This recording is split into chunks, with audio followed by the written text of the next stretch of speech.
Dear Patriots, before the news starts, please subscribe to our patriotic channel by clicking the subscribe button. Give us a thumbs up to this video. Don't forget to leave your opinion below in the comments section. Share the news on Facebook and Twitter so you friends see it. Thank you. Sarah Sanders' epic response to race-baiting CNN reporter just set the internet ablaze. Another day, another journalist with a round-trip ticket on the pain train via Sarah Huckabee Sanders. The leftist media basically had a collective hernia on Tuesday after General John Kelley made a remark about the Civil War. Here is the entire quote. Robert E. Lee was a man that gave up his country to fight for his state, which in 150 years ago was more important than country. It was always loyalty to state first back in those days. Now it's different today. But the lack of an ability to compromise led to the Civil War. Okay, clearly Kelley was not talking about compromising on slavery. He was talking about putting love of state over love of country. And here, he's right. Virginian Robert E. Lee was conflicted about which side he fought on, but decided to fight for the Confederacy when Virginia succeeded. Needless to say, the media and leftists everywhere decided to take his quotes out of context in order to make him and the rest of the Trump administration look like they're waxing quixotic over the antebellum South. Reporter April Ryan for CNN decided to take the battle directly to Sarah Sanders during her press conference on Tuesday, asking, "Does the administration think slavery is wrong?" Sanders had the perfect response, "Nothing." Sanders totally ignored this horrible, disgusting question. Ryan took this as a good sign, for some reason. The way the left twists words to feed their own hysteria is truly astounding. There is no depth they will not sink to. It goes without saying that slavery is wrong and that all modern, sensible people condemn slavery unequivocally. That leftists are sullying our national discourse with this nonsense shows how desperate they are for any political capital or moral high ground. Luckily, Sarah Sanders didn't take the bait. H.T. Washington Examiner.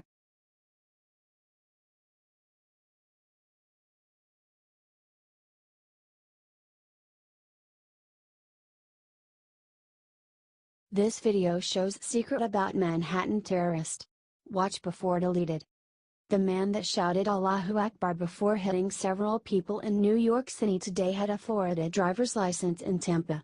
This is where some of the state's most radical mosques are located. Check out a brutal attack carried out by a man named Mr. Osmakek as he headbutted a Christian street preacher named Anthony Capo. Tampa has been known by security experts as the location of radical Islam in America. The man in the video above was convicted of attempting to use a weapon of mass destruction near Tampa. He may go to the same mosque as the terror suspect in Manhattan today. He went to the Dar es Salaam Mosque, is also known as the Islamic Society of New Tampa, ISNET. Share this before the media covers it up. This guy got into the country when Obama was president. Get this out there.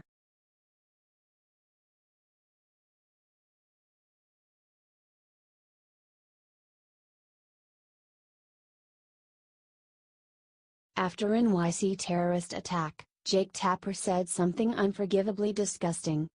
CNN has a bit of a bias problem, anyone who has watched the network in the Trump era can attest to that, but Jake Tapper just went way further than anyone before him. Tapper's comment wasn't just liberal. It was insane. In the aftermath of the terrorist attack in New York Tuesday morning, Tapper praised the phrase Allahu Akbar. This wasn't just poor timing, either. He literally said it in response to the truck attack that left at least 6 dead. The Arabic chant Allahu Akbar, God is great, sometimes said under the most beautiful of circumstances, the host began, and too often we hear of it being said in moments like this. As an American, in what context has Tapper heard Allahu Akbar in moments of beauty? How often has he reported on that phrase separate from a terrorist attack? The answer to that second question is probably never. Tapper is just using this moment to try and protect the Muslim community. The left refused to acknowledge the religion's deeply troubling ties to radical extremism, so they spout idiotic and insensitive garbage such as this. Maybe Tapper is right in theory, but why now? Why do the left refuse to condemn radical Islamic extremism without qualification? This isn't a time to find beauty. We must find the problem and identify it. Comment shame on Tapper. Share if you think Tapper's comments were inappropriate. We need to get tough on terror, not try to find beauty in it.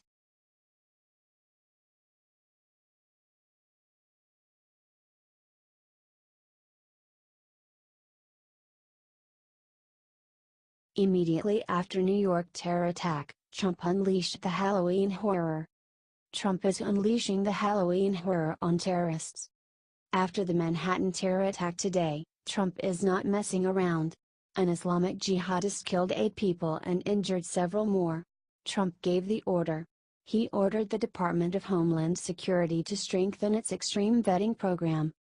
I have just ordered Homeland Security to step up our already extreme vetting program. Being politically correct is fine, but not for this, tweeted President Trump. Details have emerged about the terrorist at this point. He immigrated to the United States under President Obama in 2010. He is 29 years old and was a Florida resident. According to NBC's Tom Winter, a note was written by Saipov pledging his allegiance to ISIS. Share this if you think that we need to have extreme vetting in this country. It's very damn simple, y'all. If you don't want terrorists in the country, then don't let them in. God bless and protect the United States.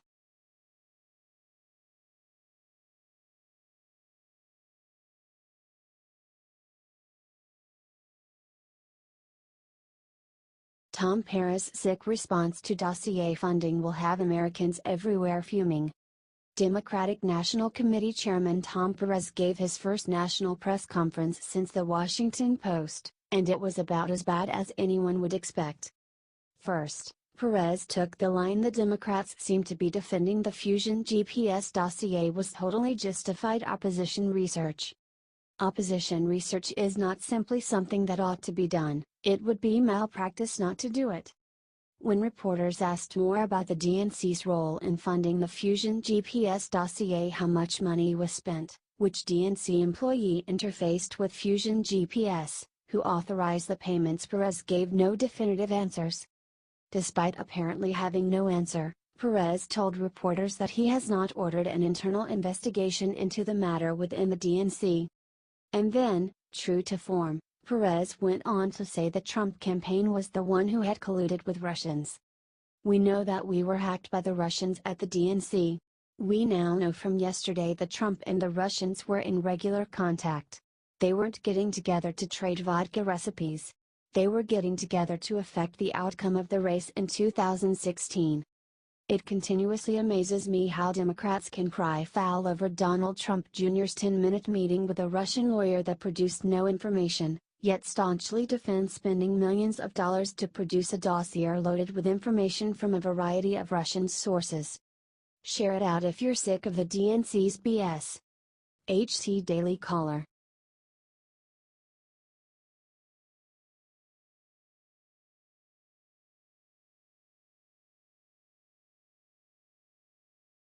This Muslim just risked it all to tell the truth. Mayor DeBlasio's role in attack today.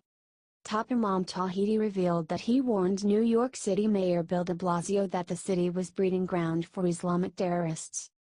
About #NYC terrorist attack, I personally sent letters to Mayor de Blasio online and in person about terrorist breeding in NYC. He did nothing. In 2016, I told Mayor de Blasio that I was in NYC and noticed some hot radical centers. I was willing to point out serious cases. Ignored. Not only am I a Muslim imam who understands the threat of Islamic extremism, I also hold a certificate in counterterrorism. Now what? Said Imam Tawhidi. It looks like Bill de Blasio really dropped the ball here. What do you expect? He is a Democrat. The terrorist's name was Saifullah Saipov from Tampa, Florida. He was of Arab descent and is a Muslim. Here is his pic below. Share this to expose Bill de Blasio. We need to get this out there. The entire Democratic Party thinks that terrorism is a joke, and that's scarier than anything that you'll see this Halloween. We need to make America terror-free again.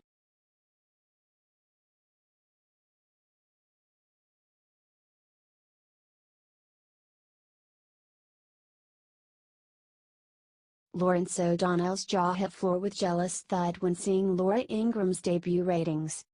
Lawrence O'Donnell and his anti-Trump act was getting tired. For most people, not die-hard liberals who worship at the altar of MSNBC. And besides their hero Rachel Maddow, there is none they like better than her sidekick Lawrence O'Donnell. No one heard of these two before Trump's historic win, and they took the opportunity to dupe a dejected liberal base for fame and fortune. Look, no one knows what will happen with Bob Mueller. But to any viewer of Lawrence and Rachel, Trump is already convicted and impeached. That is the problem with duping liberals. When the lies are exposed and the dreams don't come true, they will turn on each other, and there is nothing sadder than when liberals turn. Which brings us to the one woman who relishes exposing liberals, Laura Ingraham. She is a killer of liberal dreams, and she just did it again. The ratings for the first night of her soon-to-be hit Fox show, The Ingraham Angle, are in, and she just wiped the anti-Trump smirk of Lawrence's face and made Don Lemon weep like a baby. Laura Ingraham crushed them both. Badly. According to The Wrap, Ingraham got 3.27 million viewers overall. MSNBC's Last Word with Lawrence O'Donnell got crushed, getting only 2.6 million viewers. While over at CNN, Don Lemon was weeping like a baby after only mustering 1.34 million viewers. The king is dead, long live the queen. Share if you agree.